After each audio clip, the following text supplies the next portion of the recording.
Hola, bienvenidos al Escarabajo de Oro de la Escuela de Psicología y Filosofía Aztlán. Hoy te vamos a hablar de vencer las dificultades desde la perspectiva de las enseñanzas psicoterapéuticas de Carl Gustav Jung, el cuarto camino de Gurdjieff y el budismo, temas pilares y centrales que enseñamos en nuestra escuela, la Escuela de Psicología y Filosofía Aztlán.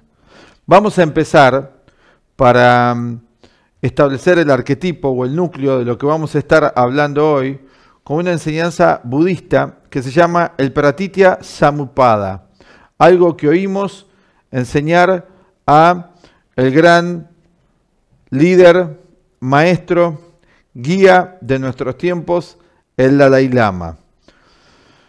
Bueno, el Pratitya Samutpada es un concepto budista fundamental y común a todas las escuelas budistas. Y este concepto declara lo siguiente, esta idea, que todos los fenómenos se originan de manera dependiente entre sí por relaciones de causa y efecto. Esta idea plantea y habla acerca de la interdependencia de todo lo que existe. Teniendo esta idea en mente, es como vamos a analizar hoy el tema que a todo ser humano le es fundamental, que es cómo vencer las dificultades existenciales. Es decir, venimos a este mundo, encarnamos en un cuerpo físico, desde una concepción metafísica, no solamente somos un cuerpo físico, nuestro cuerpo es un vehículo de algo más en nosotros, que es nuestro ser psicológico y espiritual. Vivimos en esta vida física, lo que los budistas llaman la rueda del samsara, y aprendemos. ¿Qué es lo que aprendemos? Aprendemos qué es la naturaleza humana y del universo. Y frente a esa realidad nos enfrentamos por nuestra propia naturaleza de ignorancia, como dice el budismo, con dificultades, aprendizajes, exámenes, que tenemos que ir sorteando a lo largo de nuestra corta, mediana o larga existencia en cada encarnación. Vamos a hablarte hoy acerca de vencer las dificultades y para eso, qué mejor que oír esto en boca de uno de nuestros grandes maestros de aquí de la Escuela Aztlán, además de quien yo he recibido estas enseñanzas, que es el director y fundador de nuestra escuela, el filósofo León Azulay, quien me ha enseñado a mí las enseñanzas de otro gran maestro que fue George Ivanovich Gurdjieff. Aquí lo ponemos en pantalla en su mediana edad. George Ivanovich Gurdjieff trajo a Occidente la sabiduría de Oriente que había sido prohibida, olvidada durante 1700 años. Trajo la sabiduría de Oriente prohibida y olvidada y la unió con la ciencia de Occidente originada en Grecia, la cultura greco-latina. Un trabajo realmente extraordinario en este gigantesco cuerpo de doctrina que es una traducción, síntesis de todas las enseñanzas metafísicas de todos los tiempos. Conjuntamente con Carl Gustav Jung, nosotros consideramos desde la Escuela Aztlán que han sido dos individuos, dos seres extraordinarios que han sido un puente entre Oriente y Occidente y entre el pasado y el futuro de la humanidad.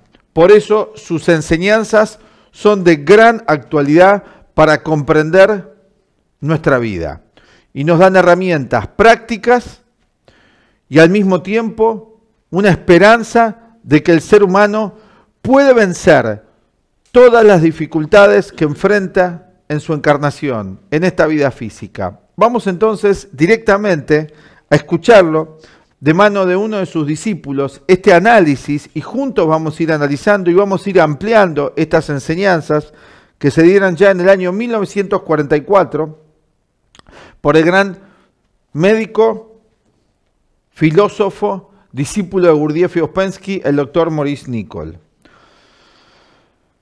Para esto vamos a hacer una breve introducción para entender este texto que vamos a ir analizando. estamos acostumbrados y hemos sido mal educados, y vamos a usar este término, porque realmente no podemos hablar de que en los últimos siglos en Occidente haya habido una verdadera y auténtica educación, lo que se llama en Occidente educación, que hoy con esta situación mundial de encierro se ha prácticamente terminado, ha fracasado, además las circunstancias históricas lo demuestran, porque nos encontramos sumidos en un mundo de violencia, de incertidumbre, de confusión, de malestar, de conflictos psicológicos extendidos por todo el globo. Esta educación, que no fue una educación, no cubrió las necesidades fundamentales del ser humano.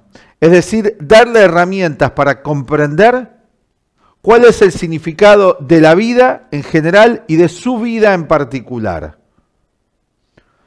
Frente a las dificultades que toda entidad existencial experimenta en la vida, los animales la tiene todo lo que existe en la vida, encuentra siempre una resistencia para su desarrollo.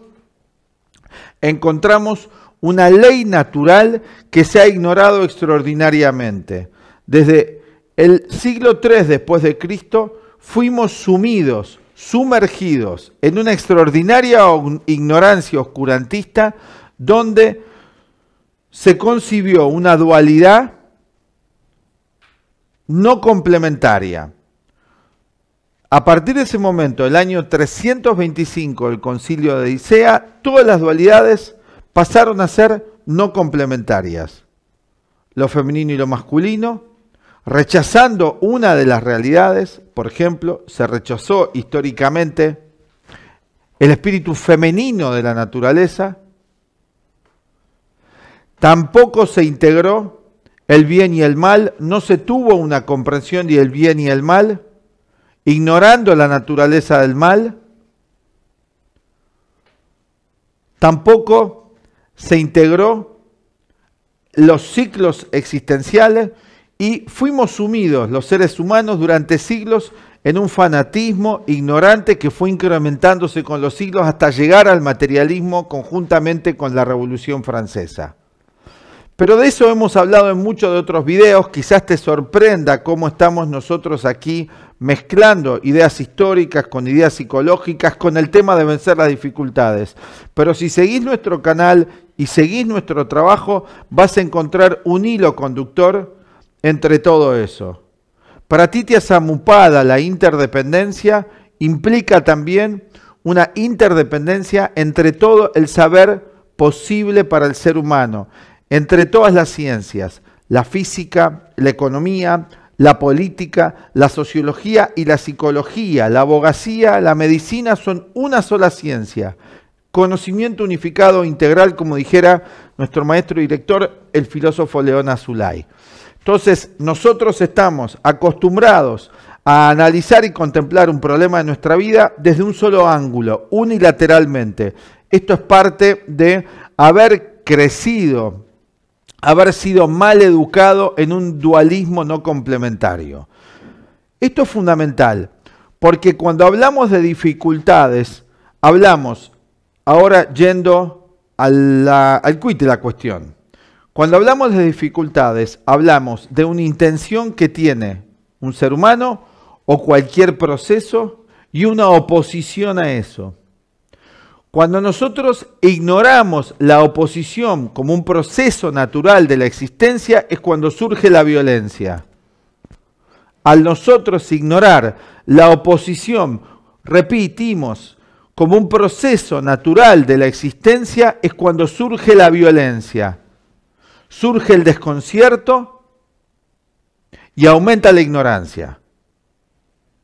Vamos a preguntarles a ustedes que están viendo este material y a nuestros alumnos que aquí también nos están escuchando, vamos a preguntarles, ¿tienen en cuenta ustedes a menudo que hay y siempre va a haber una resistencia frente a cada acción? Y cuando hablamos de acción, no solamente nos referimos a acción física, sino también a acción psicológica. Todo lo que existe en la existencia es dual. El día y la noche, el bien y el mal, el hombre y la mujer. Como dicen los sabios taoístas, estamos haciendo unos videos sobre el libro de I Ching, el cielo y la tierra, el yin y el yang, en la polaridad eléctrica de la energía, positivo y negativo, la carga positiva y negativa en las células, en el átomo, protón, neutrón, electrón. Ahora vamos a integrar la tercera fuerza. Donde hay una dualidad, hay también una tercera fuerza. Puede ser una tercera fuerza. Las tres fuerzas es una ley natural. Ya esto estaba, y ahora vamos a ir explicándolo psicológicamente y prácticamente, pero es importante para cuando nosotros queremos comprender un proceso de nuestra vida, que nuestro análisis tenga peso. Y cuanto más temas asociados podemos tener a un análisis dado, manteniendo una línea de reflexión, esa observación tiene peso, y cuando algo tiene peso, tiene fuerza, y puede permitir un auténtico cambio y una auténtica comprensión. La mayoría de nuestros análisis son débiles, son racionalistas y están llenos de mentiras, o de opiniones, digamos. Llamemos a las mentiras opiniones, pareceres. Vamos a ir al tema. Hay tres leyes que son necesarias, tres fuerzas que son necesarias para que exista cualquier proceso. Ahora vamos a introducir esa idea, pero primero vamos a ir analizándolo desde el punto de vista de la dualidad, donde nos encontramos en un mundo donde las dualidades no son integradas con una unión, que sería la tercera fuerza. Están enfrentadas entre sí. Y esto mismo nos pasa a nosotros en nuestra vida. No estamos acostumbrados a integrar la oposición, a comprenderla ni a superarla. En general, la oposición genera estancamiento. ¿Qué es sino la violencia? ¿Qué es sino la guerra? Fuerzas antagónicas en conflicto. ¿Qué es sino el conflicto que estamos viendo hoy entre el hombre y la mujer? Fuerzas antagónicas en conflicto. ¿Qué sino los extremismos ideológicos? Fuerzas antagónicas en conflicto no complementario. ¿Qué sino la vida ignorando su complemento que es la muerte y la trascendencia? Fuerzas antagónicas no complementarias que en sí lo son. Entonces vamos a ir analizando esto. ¿Tenés en cuenta, ahora yendo a lo pequeño, a tu vida cotidiana, para darles una idea práctica para su vida, que cada acción, que cada pensamiento, cada sentimiento con el cual nosotros nos identificamos como impulso, como deseo, como anhelo, como proyecto, va a tener una oposición, o vivimos como si tal oposición no existiera? Nos hacemos una imagen del futuro, pero no pensamos en toda la oposición frente a eso. ¿Saben quién tiene bien en cuenta la oposición? La segunda fuerza. Porque si hay una primera fuerza que es el deseo, el anhelo, el impulso, el movimiento hacia una acción, hay una oposición. ¿Saben quién lo tiene bien en cuenta? El buen comerciante, como decía Gurdjieff. El buen comerciante evalúa cuando hace un plan todas las oposiciones que va a encontrar y a partir de ahí hace una síntesis. Esto lo explica el gran sabio, estas tres fuerzas, ¿cómo se llamaba? Hegel. El filósofo Hegel dice, hay una tesis, una antítesis, una proposición, una oposición a esa tesis, proposición, oposición a la tesis, y luego una síntesis, una conclusión. Pero nosotros no lo tenemos en cuenta habitualmente en nuestra vida, por lo tanto vivimos en un estado de perplejidad, de sorpresa. No tenemos habitualmente eso en cuenta. Y no lo tenemos en cuenta tanto ni para los eventos de la vida, o sea, todo lo que vivimos externamente como ser social, político, ¿no? No lo tenemos en cuenta en ese nivel habitualmente y menos aún lo tenemos en cuenta para con nosotros mismos, que frente a cada impulso va a haber una oposición y debemos lograr una síntesis. Esto está también planteado, de vuelta, para darle peso a esto, no para hacer erudición academicista, esto está planteado también en la antigua filosofía de la India, donde nosotros estudiamos muchas culturas que plantean que hay siempre tres fuerzas y tres leyes, es para investigar y pensar por qué todos estos personajes a lo largo de la historia han hablado de esto. Están las trinidades de todos los antiguos sistemas metafísicos, las tres fuerzas. Lo encontramos en el hinduismo, por ejemplo, Brahma, Vishnu y Shiva, o en las tres modalidades de la naturaleza o las tres gunas, que son Rajas, Tamas y Sattva, como una fuerza activa, una fuerza pasiva y una fuerza de equilibrio, Sat. Brahma, Vishnu y Shiva lo encontramos entonces en el hinduismo, lo encontramos también en los egipcios, que es Osiris, Isis y Horus. Osiris, principio masculino, Isis, principio femenino, Horus, el hijo, lo creativo, lo creado, la tercera fuerza, Horus, que es muy interesante en la mitología egipcia, en la metafísica egipcia, que es Horus, el hijo del hombre, que viene a salvar toda la cuestión, a unificar los opuestos complementarios de Osiris y Isis. Muy interesante, en su lucha con el dios Set, ¿no? Lo encontramos también a estas tres fuerzas en la naturaleza, en el cristianismo gnóstico, Santo Padre, Santa Madre y Santo Espíritu Santo. Encontramos esto también en la tríada griega, ya filosóficamente expresado o metafísicamente expresado como caos, teos y cosmos.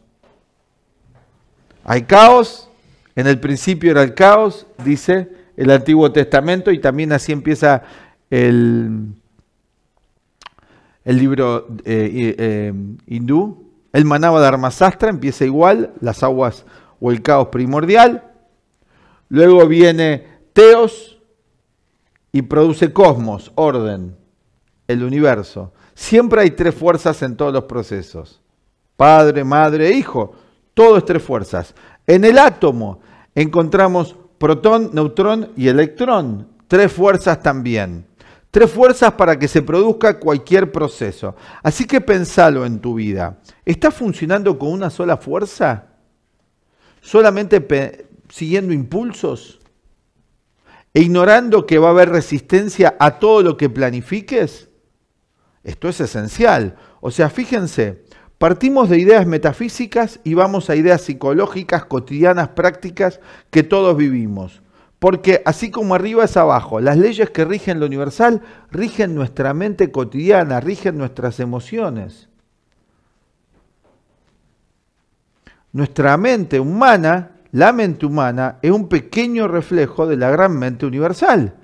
Está compuesta de las mismas leyes. Hoy en la física cuántica esto se estudia, en la teoría de los fractales también, Mandelbrot habló de esto, todos están hablando ya. Aquellos que se dedican a pensar sobre estas cuestiones porque lo han necesitado, no como datos solamente intelectuales o que encontrás en internet, han arribado a la conclusión de que en la medida que el ser humano solamente reconozca una sola fuerza de la naturaleza,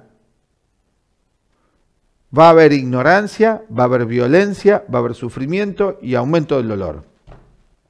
Vamos a ver entonces ejemplos prácticos, ahora muy concretos, que da el doctor Maurice Nicoll.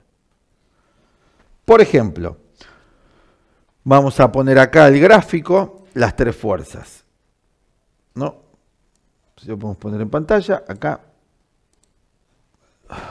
para que ustedes lo puedan ver.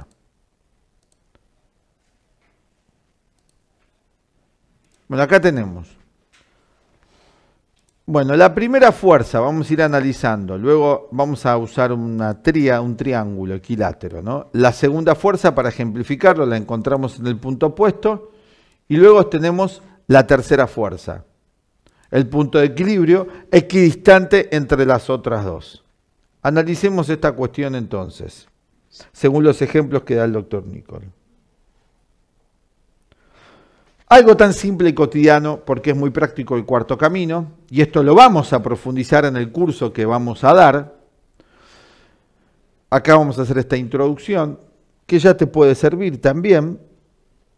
Él dice así: una expectativa común que todos tenemos, la más común, lo más básico en cuanto a lo primero que surge en todos nosotros, cuando nos vamos a dormir a la noche. Hemos tenido un día difícil, lleno de dificultades, o hemos tenido un día placentero, hoy más difícil que placentero, ¿no? No hay tan buena onda como dicen hoy modernamente, más bien hay mucha mala onda. Entonces nos vamos a dormir en un estado de confusión, en un estado de enojo, en un estado de incertidumbre. Hoy con esto que han puesto al estilo 1984 a nivel mundial, con un estado de miedo, de incertidumbre por el futuro, lógicamente, ¿no es cierto? Pero en nosotros, como lo último que queda en la caja de Pandora es la esperanza, está la esperanza. Entonces, esperamos que al día siguiente todo salga bien. Ya todo se va a componer, decimos, todo se va a arreglar. Esto es un impulso humano natural, es arquetípico, la esperanza. Es algo muy positivo. Esperamos que todo salga bien, que las cosas se arreglen, ¿no? Así que eso sería la primera fuerza acá. Sería la primera fuerza. Acá tenemos. Algo que en el niñito de tamaño, ¿no? Siempre está. Dice, se imagina algo y piensa que va a salir así. ¿No es cierto? Su fantasía. Como decía Gurdjieff, hay niñitos chiquititos físicamente y hay niñitos también de 1,80 m, de 2 metros, hay hasta de 2,10 m. ¿No es cierto? Que yo, va a salir todo como yo, fantaseo que va a salir. Inclusive hay niñitos de 1,70 m, 1,80 m, algunos pueden ser un poquito más bajo, otro más alto, para darle un poco de humor al tema, que dirigen a otros. Y también tienen muchas fantasías y hacen planes de cómo va a estar el mundo y qué van a hacer. Y juegan lo que se llama al juego de Moloch, como lo llama Gurdjieff, o del puerco en la batea. Puerco en la batea es que se pelean como los puercos ahí por el poder, y el de Moloch es el de la guerra. Y se imaginan que va a salir lo que piensan. Bueno, eso sería la primera fuerza. Y en pequeña escala nosotros, cada uno de los ciudadanos rehenes del mundo, ¿no? También. Pero falta un saber especial. Podemos salir de ese atolladero, podemos salir de esa trampa. Hoy lo llaman con esa película la Matrix, ¿no? Pero bueno, ya los antiguos lo llamaban Maya, lo ilusorio. Podemos darnos cuenta de eso. Que la primer fuerza, todo lo que anhelamos, se va a encontrar con una resistencia. No gusta pensar eso, pero acá no se trata de una cuestión meramente emocional de lo que no guste o guste, se trata de los hechos objetivos. Analicemos los hechos objetivos en la propia vida. Miren, si la cuestión fuese tan sencilla como hacer un taller de fin de semana, que están estafando a todo el mundo con esto, de cambiar una emoción porque hago un taller o gestionarla, etcétera, etcétera. Si fuese tan sencilla la cuestión, ya todo el mundo sería Buda o lo que anhelase ser plenamente en un día, en un fin de semana o en 3 meses. Y la cuestión es más profunda que eso. Entonces nosotros estamos planteando un camino que es un proceso y que implica comprensión y que implica una práctica también. Pero vamos de a poco. Entonces, nos proponemos algo y esperamos que las cosas salgan bien. Pero no salen bien. No salen bien. No salen como esperamos. El día no termina como planificamos. Y van pasando los años. ¿Y qué vamos acumulando en el inconsciente? Frustraciones. Pero son frustraciones porque no conocíamos cómo era el juego de la vida. Entonces nos encontramos perplejos de que no salió como planificamos. Y en general lo que planificamos no lo planificamos tanto nosotros.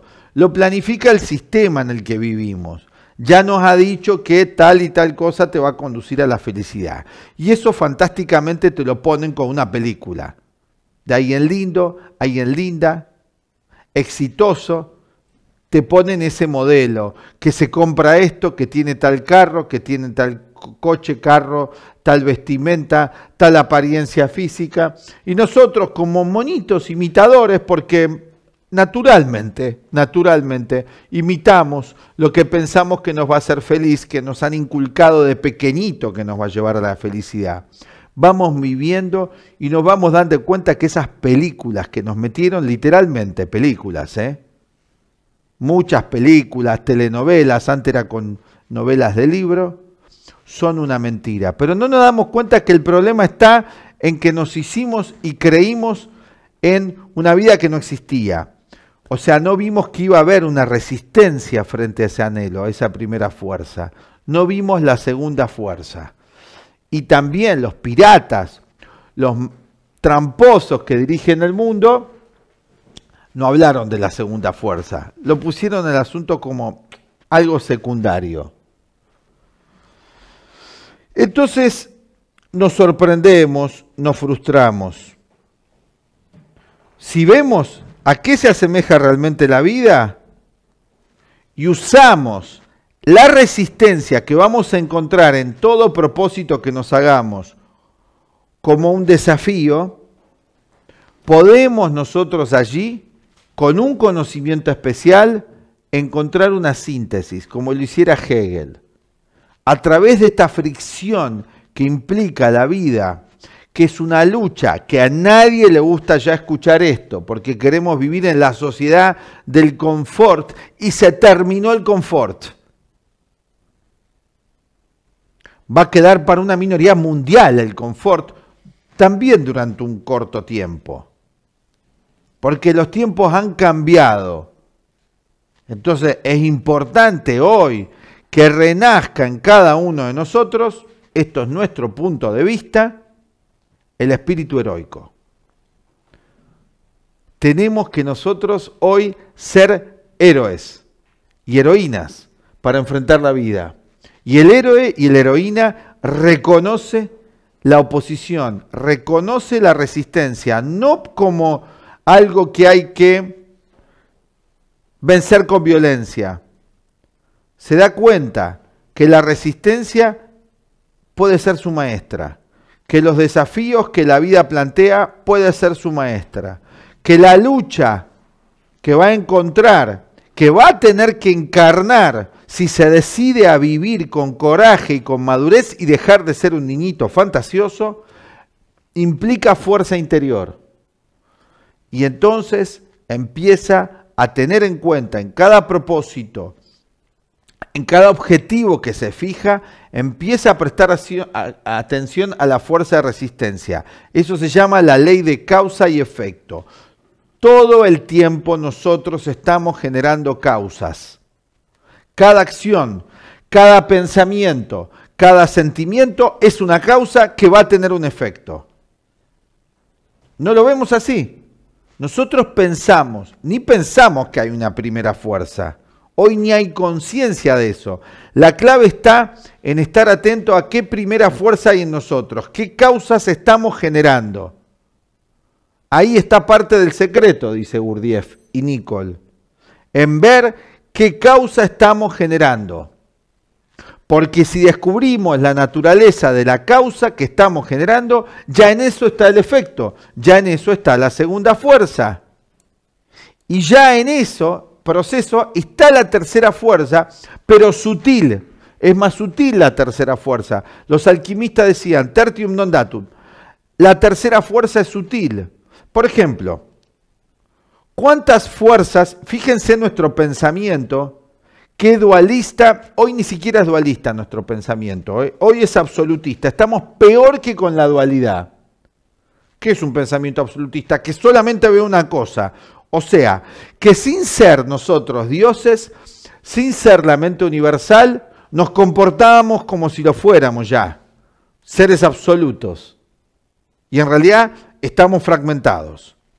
Esto va a generar un sinfín de problemas y esto va a generar una inflación del yo, una inflación del ego, que hace que todos los seres humanos terminemos todos contra todos y llenos de temor. Entonces, decían los alquimistas que la tercera fuerza es sutil. Y vamos a dar un ejemplo, y esto lo estudiamos con Gurdjieff y con Nicholl, donde ellos dicen, y Ouspensky, que en general la física moderna da por sentada la tercera fuerza, pero no se centra mucho en eso. Se centra en el campo de la física, ¿no? En la fuerza de resistencia. Eso sí lo estudia. La resistencia de los materiales, cuando se forjan los metales, se hacen circuitos electrónicos, siempre se está midiendo fuerza y resistencia, o sea, primera fuerza y segunda fuerza. Se obvia, aunque se ven obligados a usar, la tercera fuerza. Vamos a dar un ejemplo de la tercera fuerza simple y luego uno un poco más complejo, más sofisticado. Veamos un ejemplo. La electricidad.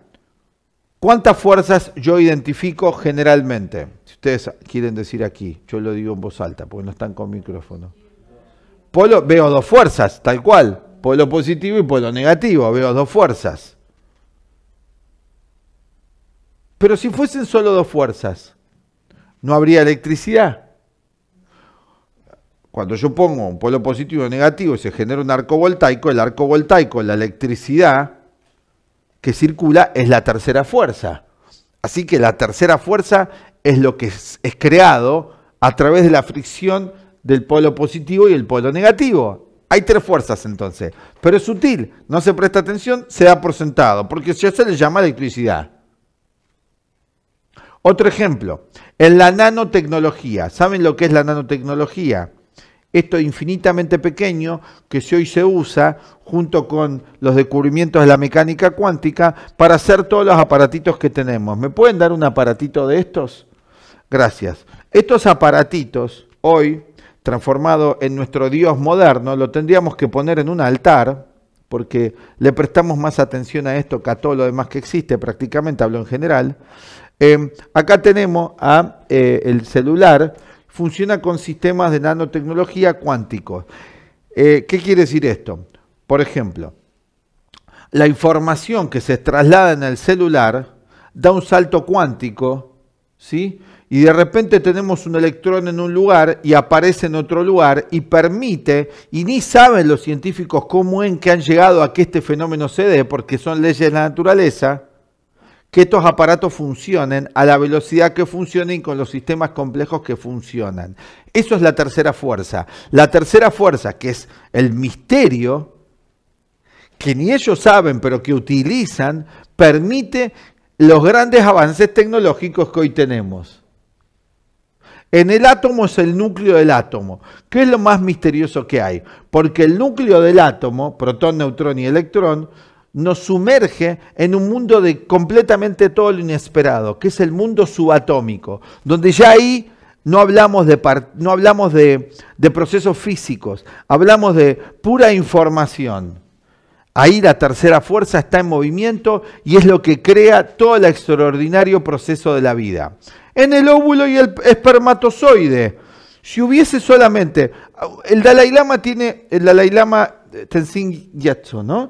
Tiene una charla con científicos. Yo vi una con los rusos. Científicos rusos, la pueden buscar en internet porque realmente es formidable. Y él ahí, en esta charla, hablan del átomo, hablan de la vida, de qué es la vida, el cuestionamiento.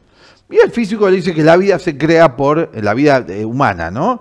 Por el espermatozoide y el óvulo. Y le dice, no, porque no se gesta siempre la vida. Yo puedo juntar un óvulo y espermatozoide y que no surja vida. Entonces tiene que haber una tercera fuerza sutil que es lo que imprime vida a ese óvulo y espermatozoide. Eso es la tercera fuerza sutil. Nuestro pensamiento materialista no lo tiene en cuenta, pero es algo muy obvio. Y el científico dice, no, porque nuestro pensamiento es dualista. Y es absolutista. Fíjense ustedes, volvemos entonces atrás. ¿Tenemos en cuenta nosotros en nuestra vida que es necesaria el otro? El otro es segunda fuerza, estoy yo y está el otro. El otro es segunda fuerza. ¿Y qué hacemos frente al otro humano? Lo eliminamos, lo descartamos, lo tomamos como un mal necesario utilitariamente, porque hoy las personas te dicen que le han metido esto. La gente no es que ha pensado esto se lo han metido en la cabeza. El tema de la independencia. Y nosotros empezamos el video hablando de Pratitya Samuppada, la interdependencia. Decimos que eso no es posible. Somos seres dependientes. La cuestión sería de qué depender. Yo puedo dejar de depender de algo negativo y pasar a otro nivel de dependencia, pero siempre voy a estar sometido a algún tipo de proceso universal. Para aquellos que tengan miedo a estar bajo algún tipo de sometimiento, aunque ahora estamos todos sometidos por el lobo, disfrazado de Caperucita Roja, disfrazado de abuelita, perdón, y no nos damos cuenta, porque es sutil, porque el miedo es tan grande que no nos permite ver el lobo, ¿no? Pero si reflexiono en profundidad, ¿no es cierto?, me doy cuenta que soy dependiente. Y cuando yo me doy cuenta que soy independiente y no caigo en la trampa del individualismo, me voy a unir al otro. No lo voy a querer eliminar, no lo voy a ignorar, me voy a unir a los demás. Me voy a intentar unir al resto de la humanidad de un modo inteligente, claro que sí. De un modo inteligente, con discernimiento, viendo cómo hago para unirme más a otros. Les recomendamos ciertas músicas clásicas, por ejemplo la música de Bach, que nos trae ese sentimiento de unión con todas las cosas. Por ejemplo, porque fueron músicas especialmente que expresan este sentimiento de unidad con todas las cosas. No tienen división, no tienen fragmentación. Tienen un diseño matemático, vibratorio, muy especial. Estos grandes músicos esto lo sabían. Donde están trabajando constantemente con la tercera fuerza, y esto fundamentalmente lo vemos en la fuga o en todo el modo contrapuntista que hace la música Bach, ¿no? Que viene de la antigua Grecia eso, ¿no? De Orfeo. Pero sigamos con ejemplos prácticos para nuestra vida. Pero de vuelta, si ustedes están pensando que esto es un discurrir solamente teórico, para nosotros no es un discurrir teórico. Para nosotros es vital que nos demos cuenta de la necesidad de reconocer lo otro.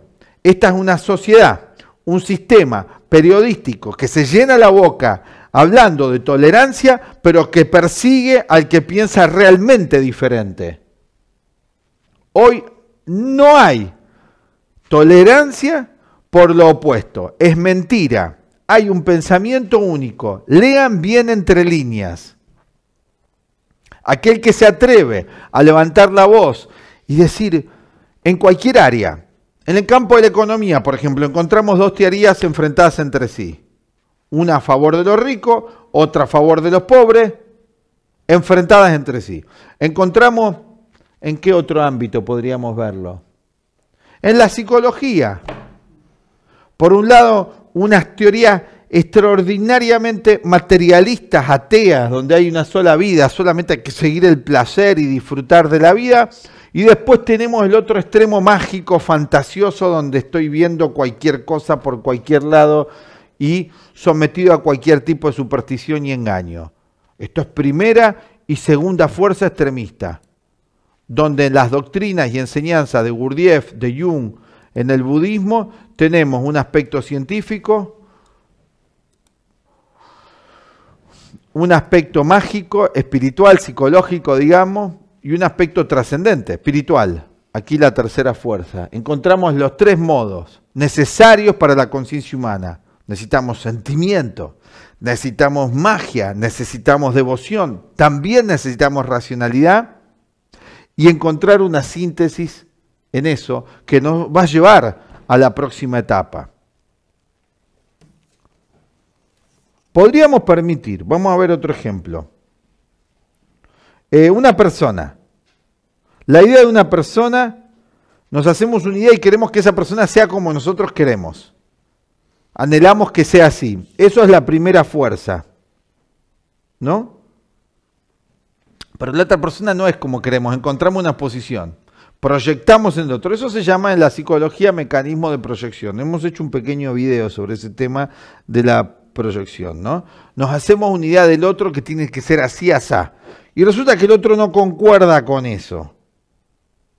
Sus acciones nos producen rechazo porque no concuerda con nuestra primera fuerza, con la idea que teníamos de cómo tenía que ser la otra persona. Pero acá hay algo muy interesante.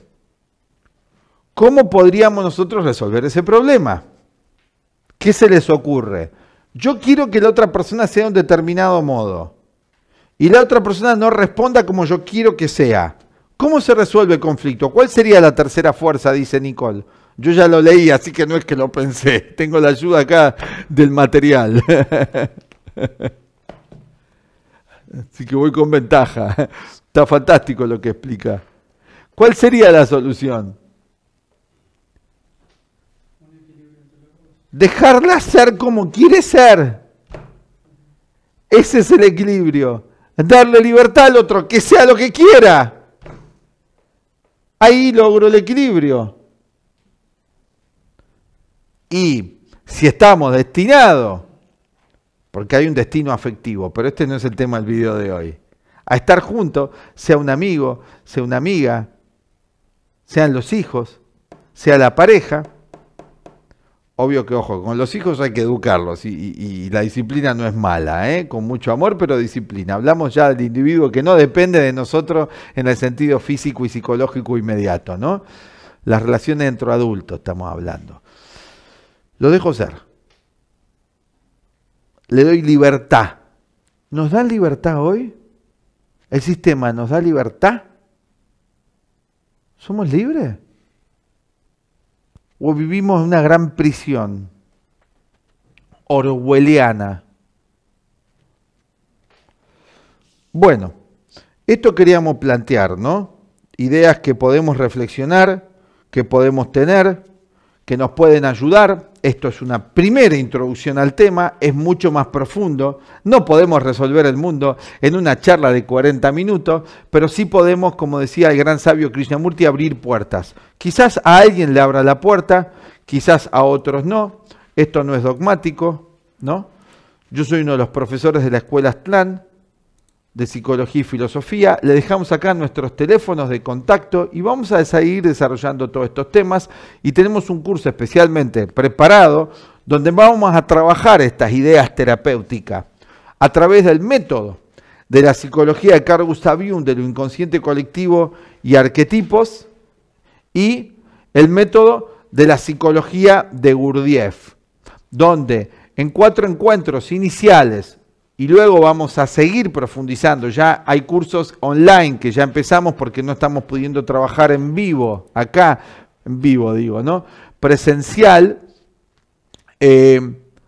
Vamos a dar estos cursos en varios niveles. El primer nivel son 4 clases, luego tenemos otro segundo nivel con 4 clases más, donde vamos a desarrollar todos estos temas muy intensamente con un streaming en vivo, es en vivo y después las clases las dejamos un par de días para que se puedan estudiar.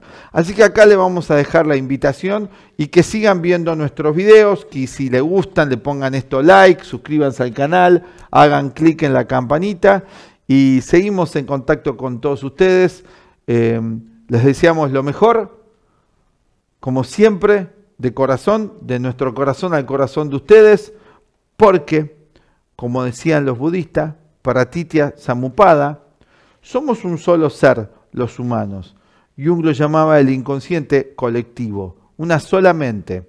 Lamentablemente, digo lamentablemente, pero es parte de un proceso, pero también podemos en nuestro aspecto humano decir que es triste esto, nos entristece, que estemos tan violentamente enfrentados todos con todos, y esto evidencia una edad infantil en nosotros, no una edad madura. Para reflexionar quizás. Un abrazo a todos y hasta la próxima, amigos.